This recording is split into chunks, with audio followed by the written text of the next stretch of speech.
ಸ್ನೇಹಿತರೆ ನಮಸ್ಕಾರ. ವಿ2 ಚಾನಲ್ಗೆ ನಿಮ್ಮೆಲ್ಲರಿಗೂ ಆತ್ಮೀಯವಾದಂಥ ಸ್ವಾಗತ. ಇವತ್ತು ನಾನು ಆದಾಯ ತೆರಿಗೆಯನ್ನು ಸಲ್ಲಿಸುವುದರಿಂದ ಆಗ್ತಕ್ಕಂತಹ ಲಾಭ ಮತ್ತು ಸಲ್ಲಿಸದಿದ್ದರೆ ಆಗ್ತಕ್ಕಂಥ ತೊಂದರೆಗಳ ಬಗ್ಗೆ ಈ ವಿಡಿಯೋದಲ್ಲಿ ತಿಳಿಸ್ಕೊಡ್ತಾ ಇದ್ದೀನಿ ಸ್ನೇಹಿತರೆ. ಈ ವಿಡಿಯೋನ ಇಲ್ಲಿ ಸ್ಕಿಪ್ ಮಾಡದೆ ಪೂರ್ತಿಯಾಗಿ ನೋಡಿ. ಇನ್ನೂ ನನ್ನ ಚಾನಲ್ನ ಸಬ್ಸ್ಕ್ರೈಬ್ ಮಾಡ್ಕೊಂಡಿಲ್ಲ ಅಂದರೆ ಸಬ್ಸ್ಕ್ರೈಬ್ ಮಾಡ್ಕೊಳ್ಳಿ.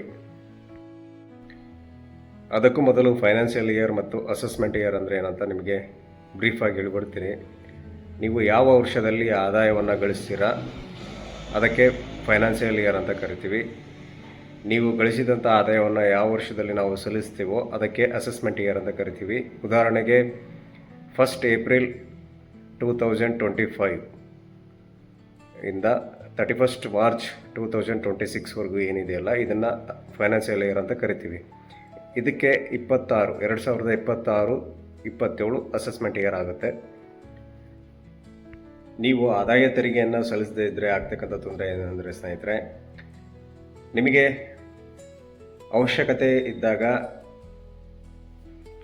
ಇನ್ಕಮ್ ಟ್ಯಾಕ್ಸನ್ನು ಫೈಲ್ ಮಾಡ್ಸೋಕೆ ಹೋಗ್ತೀರಾ. ಯಾವಾಗ ಅವಶ್ಯಕತೆ ಬರುತ್ತೆ ಅಂದರೆ ಬ್ಯಾಂಕ್ ಲೋನಿಗಾಗಿ. ಬ್ಯಾಂಕವ್ರು ಹೇಳ್ತಾರೆ 2 ವರ್ಷ ಇಲ್ಲ 3 ವರ್ಷದ್ದು ಇನ್ಕಮ್ ಟ್ಯಾಕ್ಸ್ ಬೇಕು. ನೀವು ಒಂದೇ ದಿನಾಂಕದಲ್ಲಿ 3 ವರ್ಷದ್ದನ್ನು ಮಾಡಿಸ್ತೀರಾ. ಇನ್ಕಮ್ ಟ್ಯಾಕ್ಸ್ ಫೈಲಿಂಗು ತೊಗೊಂಡೋಗಿ ಬ್ಯಾಂಕಿಗೆ ಕೊಡ್ತೀರಾ. ಬ್ಯಾಂಕವ್ನು ಹೇಳ್ತಾನೆ ಇಲ್ಲ, ನನಗೆ ಒಂದು ITR ಇಂದ ಇನ್ನೊಂದು ITRಗೆ 6 ತಿಂಗಳು ಗ್ಯಾಪ್ ಕಂಪಲ್ಸರಿ ಇರೋದು ಬೇಕು ಅಂತ.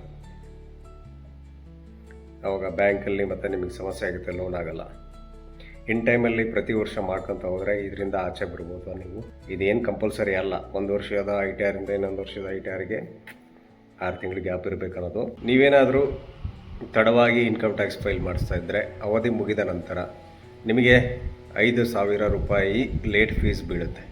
ಅದರ ಜೊತೆಗೆ ನೀವೇನಾದರೂ ತೆರಿಗೆ ಪಾವತಿ ಮಾಡುವುದಿತ್ತು ಅಂದರೆ ಪ್ರತಿ ತಿಂಗಳು ಇಂತಿಷ್ಟು ಪ್ರಮಾಣದಲ್ಲಿ ನಿಮಗೆ ಇಂಟ್ರೆಸ್ಟನ್ನು ಹಾಕ್ತಾರೆ.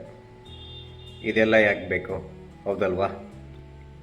ಇನ್ನು ನೀವು ಆದಾಯವನ್ನು ನೀವು ಸರಿಯಾದ ರೀತಿಯಲ್ಲಿ ತೋರಿಸ್ಕೊಳ್ಳಿಲ್ಲ ಅಂದರೆ ಕಾನೂನು ಉಲ್ಲಂಘನೆ ಆಗ್ತಕ್ಕಂಥದ್ದು ನಾವು ನೋಡ್ಬೋದು ಸ್ನೇಹಿತರೆ. ನೀವೇನಾದರೂ ಶೇರ್ ಮಾರ್ಕೆಟಲ್ಲಿ ಲಾಸ್ ಮಾಡ್ಕೊಂಡಿದ್ರೆ, ಬಿಸ್ನೆಸ್ಸಲ್ಲಿ ಲಾಸ್ ಮಾಡ್ಕೊಂಡಿದ್ರೆ ಈ ಲಾಸನ್ನು ಕ್ಯಾರಿ ಫಾರ್ವರ್ಡ್ ಮಾಡೋಕ್ಕಾಗಲ್ಲ ಆದಾಯ ತೆರಿಗೆಯನ್ನು ಸಲ್ಲಿಸದೇ ಇದ್ದರೆ. ಸ್ನೇಹಿತರೆ, ನಿಮಗೆ ನಿಮ್ಮ ಪ್ರತಿಯೊಂದು ಡೀಟೇಲ್ಸು ಇನ್ಕಮ್ ಟ್ಯಾಕ್ಸ್ ಡಿಪಾರ್ಟ್ಮೆಂಟಲ್ಲಿ ಇರುತ್ತೆ. ಅವರು ನಿಮಗೆ ನೋಟಿಸನ್ನು ಇಶ್ಯೂ ಮಾಡ್ತಾರೆ. ಇಷ್ಟೆಲ್ಲ ಸಮಸ್ಯೆ ಆಗುತ್ತೆ. ನೀವು ಆದಾಯ ತೆರಿಗೆಯನ್ನು ಸಲ್ಲಿಸುವುದರಿಂದ ಆಗ್ತಕ್ಕಂಥ ಲಾಭಗಳೇನೆಂದರೆ ಸ್ನೇಹಿತರೆ, ನಿಮಗೆ ಬೇಕಾದಾಗ ಲೋನ್ ಸಿಗುತ್ತೆ. ಯಾಕೆಂದರೆ ನಿಮ್ಮ ಕಡೆ ಆಲ್ರೆಡಿ ಇನ್ಕಮ್ ಟ್ಯಾಕ್ಸನ್ನು ಫೈಲ್ ಮಾಡಿರೋ ಫೈಲ್ಸ್ಗಳಿರ್ತವೆ. ಇಮಿಡಿಯೇಟಾಗಿ ಕೊಡ್ಬೋದು, ಲೋನನ್ನು ತೊಗೋಬೋದು. ಅವಧಿ ಮುಗಿದ ನಂತರ ಬೀಳ್ತಕ್ಕಂಥ ಫೆನಾಲ್ಟಿಯಿಂದ ನೀವು ತಪ್ಪಿಸ್ಕೋಬೋದು ಇನ್ ಟೈಮಲ್ಲಿ ಮಾಡೋದ್ರಿಂದ. ನಿಮಗೆ ವೀಸಾದ್ದೇನಾದರೂ ಅಪ್ಲೈ ಮಾಡಿದರೆ ಇನ್ಕಮ್ ಟ್ಯಾಕ್ಸ್ ಕಂಪಲ್ಸರಿ ಬೇಕಾಗಿರುತ್ತಾ? ಕಾನೂನುಬದ್ಧ ಭದ್ರತೆ ಸಿಗುತ್ತೆ ಸ್ನೇಹಿತರೆ. ಏನು ಆದಾಯ ತೆರಿಗೆಯನ್ನು ಸಲ್ಲಿಸಿರ್ತೀರಲ್ಲ, ಇದು ನಿಮಗೆ ಅಧಿಕೃತ ದಾಖಲೆ. ಇದು ಯಾರಾದರೂ ಬಂದು ಇನ್ಕಮ್ ಟ್ಯಾಕ್ಸ್ ಡಿಪಾರ್ಟ್ಮೆಂಟ್ ಅವರು ಬಂದು ಕೇಳಿದರೆ ತೋರಿಸೋಕ್ಕೆ ಅಧಿಕೃತ ದಾಖಲೆ ಇದು. ಹಿಂದಿನ ವರ್ಷದಲ್ಲಿ ಹೆಚ್ಚುವರಿ ತೆರಿಗೆಯನ್ನು ಪಾವತಿ ಮಾಡಿರ್ತೀರ, ಅದನ್ನು ರೀಫಂಡ್ ಮಾಡ್ಕೋಬೇಕಾದ್ರೆ ಇನ್ಕಮ್ ಟ್ಯಾಕ್ಸ್ ಫೈಲ್ ಮಾಡಲೇಬೇಕು. ಇನ್ನು ಬಿಸ್ನೆಸ್ ಮಾಡ್ತಾ ಇರ್ತೀರ. ನೀವು ಬಿಸ್ನೆಸ್ ಮಾಡುವಾಗ ನಿಮ್ಮ ಬಿಸ್ನೆಸ್ಸನ್ನು ಎಕ್ಸ್ಟೆಂಡ್ ಮಾಡ್ಕೋಬೇಕಂದ್ರೆ ನಿಮಗೆ ಕಸ್ಟಮರ್ ಬೇಕಾಗಿರ್ಬೋದು, ಇಲ್ಲ ಯಾರಾದರೂ ಸರ್ವಿಸ್ ಹಣಕಾಸನ್ನು ಪ್ರೊವೈಡ್ ಮಾಡೋರು ಇರ್ತಾರೆ. ಅವರು ನಿಮ್ಮ ಆದಾಯದ ಮೂಲ ಯಾವುದು ಅಂತ ನೋಡೋದಾದರೆ ಇನ್ಕಮ್ ಟ್ಯಾಕ್ಸ್ ಬೇಕಾಗುತ್ತೆ.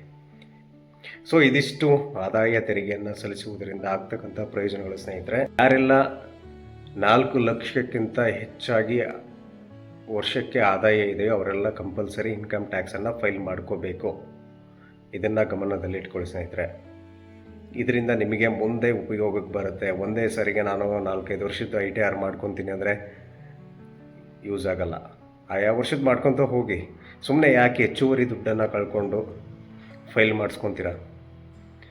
ಅದಕ್ಕಾಗಿ ನಿಮಗೋಸ್ಕರನೇ ಸರ್ಕಾರ ಇಂಥ ಟೈಮಲ್ಲಿ ಇಂತಿಷ್ಟು ಸಮಯ ಇರುತ್ತೆ, ಆ ಸಮಯದಲ್ಲಿ ನೀವು ಫೈಲಿಂಗ್ ಮಾಡಿಕೊಡಿ ಅಂತ ಬಿಟ್ಟಿರುತ್ತೆ. ಆ ಸಮಯದಲ್ಲಿ ಮಾಡ್ಕೊಂಬಿಡಿ. ನಿಮ್ಮ ಪ್ರತಿಯೊಂದು ಬ್ಯಾಂಕ್ ಡೀಟೇಲ್ಸ್ ಏನಿರುತ್ತಲ್ಲ, ಬ್ಯಾಂಕ್ ಟ್ರಾನ್ಸಾಕ್ಷನ್ನಲ್ಲಾಗಲಿ ನಿಮ್ಮ ಹೂಡಿಕೆಗಳಲ್ಲಾಗಲಿ ಏನೇನಿದೆ ಅನ್ನೋದನ್ನು ಇನ್ಕಮ್ ಟ್ಯಾಕ್ಸ್ ಡಿಪಾರ್ಟ್ಮೆಂಟಲ್ಲಿ ಎಲ್ಲ ಡೀಟೇಲ್ಸ್ ಇರುತ್ತೆ. ನೀವು ತಪ್ಪಿಸ್ಕೊಳ್ಳೋಕ್ಕಾಗಲ್ಲ. ಇದನ್ನು ಗಮನದಲ್ಲಿಟ್ಕೊಳ್ಳಿ ಸ್ನೇಹಿತರೆ. ಈ ವಿಡಿಯೋ ಇಷ್ಟ ಆಗಿದ್ದರೆ ಲೈಕ್ ಮಾಡಿ, ನಿಮ್ಮ ಸ್ನೇಹಿತರಿಗೂ ಶೇರ್ ಮಾಡಿ. ಆದಷ್ಟು ಇನ್ ಟೈಮಲ್ಲಿ ನೀವು ಇನ್ಕಮ್ ಟ್ಯಾಕ್ಸನ್ನು ಫೈಲ್ ಮಾಡಿಸ್ಕೊಳ್ಳಿ. ನೀವು ಆದಾಯ ತೆರಿಗೆಯನ್ನು ಸಲ್ಲಿಸಬೇಕು ಅಂತ ಅಂದರೆ ಕೆಳಗಡೆ ಕಾಣ್ತಾ ಇದೆಯಲ್ಲ ಈ ನಂಬರಿಗೆ ಕಾಲ್ ಮಾಡಿ, ನಿಮಗೆ ಆದಾಯ ತೆರಿಗೆಯನ್ನು ನಾವು ಫೈಲ್ ಮಾಡಿಕೊಡ್ತೀವಿ. ಥ್ಯಾಂಕ್ ಯು ಫಾರ್ ವಾಚಿಂಗ್ ಸ್ನೇಹಿತರೆ. ಮುಂದಿನ ವಿಡಿಯೋದಲ್ಲಿ ಸಿಗೋಣ. ಇದೇ ಥರದ ವಿಡಿಯೋಗಳಿಗಾಗಿ ನಮ್ಮ ಚಾನಲ್ನ ಸಬ್ಸ್ಕ್ರೈಬ್ ಮಾಡ್ಕೊಳ್ಳಿ.